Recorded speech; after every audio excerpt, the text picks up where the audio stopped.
So I'm delighted to have John Alexander with me today, leader of Dundee City Council, somebody I've got to know over the last couple of years as he's involved and been to see some of the things that we've been doing up at the Friary.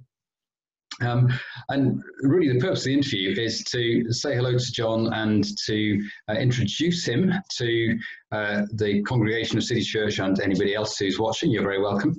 And just to build on some of the things that really through the initiative of the council, some of the corporations and so on that have been going on over this last period. So John, thank you very much for joining us. Just give me a bit of a background. You're at home today. You've already said that your boys might kind of crash in on the interview and stuff. So you're a local Dundonian, is that right? Yeah, born, raised and educated in Dundee. And it's interesting because I now represent the area in which I grew up, and I also am the councillor for my grandmother and my parents. So you can imagine if there's an issue related to the council, they're not slow in picking up the phone and getting onto the local councillor, which just happens to be me. So it has its challenges, but I love my job tremendously. So, and actually the last 6 months in particular, although it's been the most challenging time, you saw the best in people in so many different ways, and I'm sure we'll kind of get onto that. But yeah, so I as I say, grew up in the Kirton area, which I'm now the local councillor for, and have Dundee in my DNA, I suppose. I've never lived anywhere else, and I don't have any intentions of living anywhere else either. That's good. So all those tips for future stardom, you're not heading off down to Downing Street or anything like that in the near future? Yeah. I was asked very recently about my intentions, and I was very clear that my only intention when I stood for election was to try and make Dundee a better place, and there's plenty more to do on that front, and I'm not going anywhere anytime soon. Brilliant. I think that's reassuring for all of us. So, John, one of the things that and the reason why we decided to, or asked you to set up this interview, is that there's been some real progress over the last period with the cooperation that's been going on between the council, with churches, with third sector, faith organisations, and so on. And one initiative that was introduced earlier in the year was the Faith Covenant. Do you want to comment on some of that kind of cooperation that's been going on, and how that strengthens and helps community?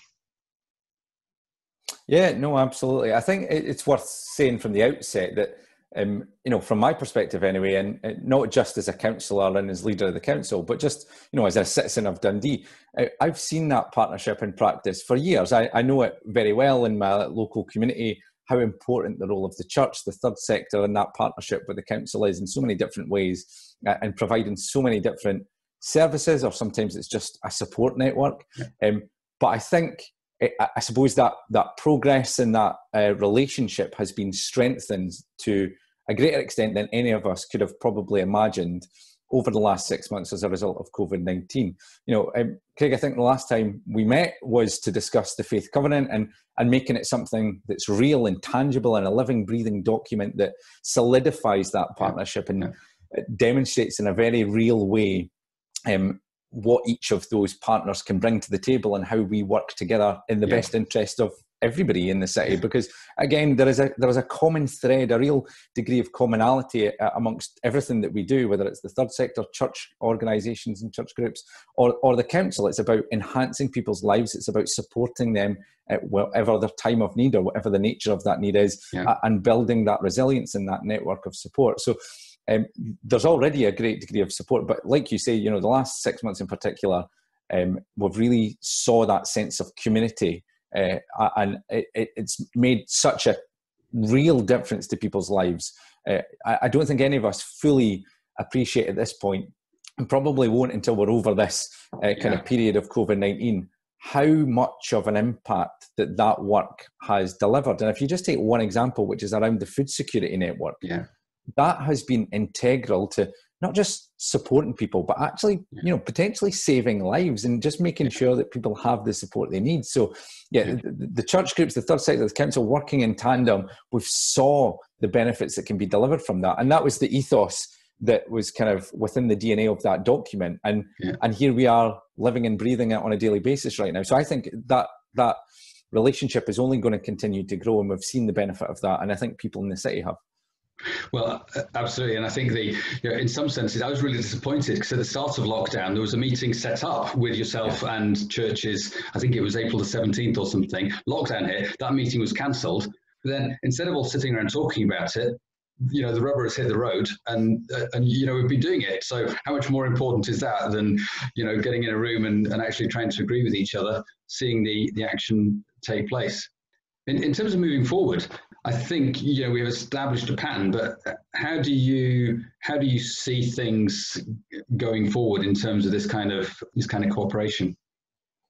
I think it's quite challenging when we're still in the middle of this kind of global pandemic, and it throws up new challenges on a daily basis at the moment, never mind a monthly basis. So I think once we're on a firmer footing and having some degree of knowledge and security in the way forward, it'll be far easier. But right now, I mean, as you say, we've really hit the ground and showed exactly how that partnership can deliver tangible benefits and realign some of our thinking as well. So I know from conversations I've had with officers, of the council, for example, just a realisation of how much is going on in the city that's really valuable. So that's being delivered by church groups and third sector and other organisations, community organisations.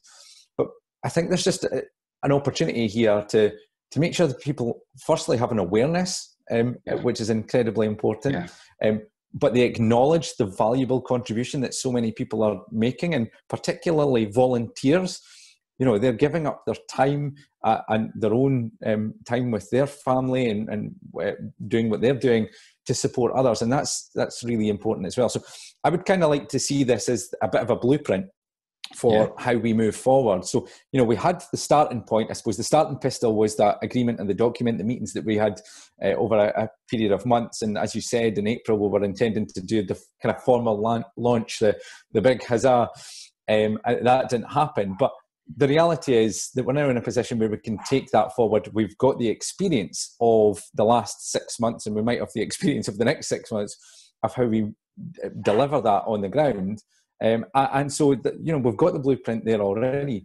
What I would really like to see is just, I suppose, a bit more of analysis, because, there's particular strengths around food security, for example, but there are probably other areas that we've been slightly weaker on, or maybe they've not been as high up the agenda during COVID-19. So just doing that kind of roadmap, I suppose, of where are all of the areas that align and where we can bring all of our collective muscle to bear, I suppose, in making a real difference to people's lives. And I think also from our point of view, understanding the churches and the third sector are good at some things, and the council are good at different things, and building on those strengths is really key. I mean, at the Friary, we are very close to Lockheed, which has some of the most severe social problems. If the church ever had a calling, it is to meet the needs and to bring cohesion and sense of community back into the community where families are broken down and so on. The council cannot be expected to provide relationships, but in some senses the church can, and hopefully will be able to do that. Absolutely. And I think the key thing there is just, again, being honest and recognising those challenges. So the council, as you rightly say, and I'm sure many of your congregation may well say as well, don't get everything right, and they don't have strengths in every single field, but it's about acknowledging them and seeing where others can bring their strengths to bear in that kind of greater good. Because I think, as you refer to it, the kind of calling, it's the same for me as a politician. I'm driven by the fact that roughly a third of the population of Dundee live in an area of multiple deprivation and face poverty on a daily basis. That's a shameful statistic for any location, never mind the fourth largest city in Scotland. And it's my motivation. So, you'll never hear me talk about all the good things that are going on in the city without talking about the reason that we're trying to take them forward. It's the deprivation, it's the drugs, it's the alcohol issues, it's the family breakdown. It's all of those social ills that are the driving force for collaboration, for change, for improvement.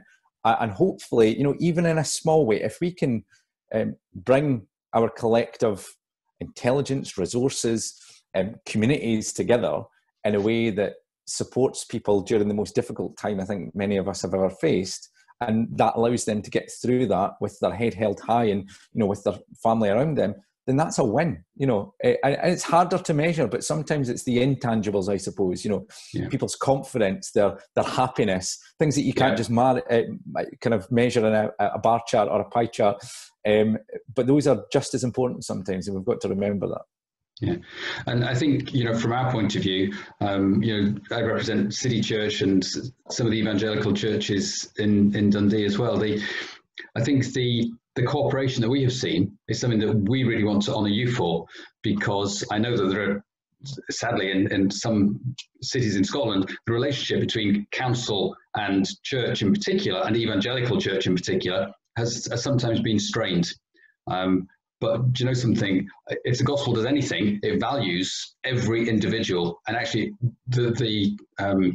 you know, speaking into the places, the darkest places, the most hurting, the most vulnerable. That's the commission of the church. And so my hope and prayer is that we start to cooperate even more enthusiastically and fully, you know, to deliver hope into the darkest places in our city. Yeah, absolutely. I would wholeheartedly agree with that as well.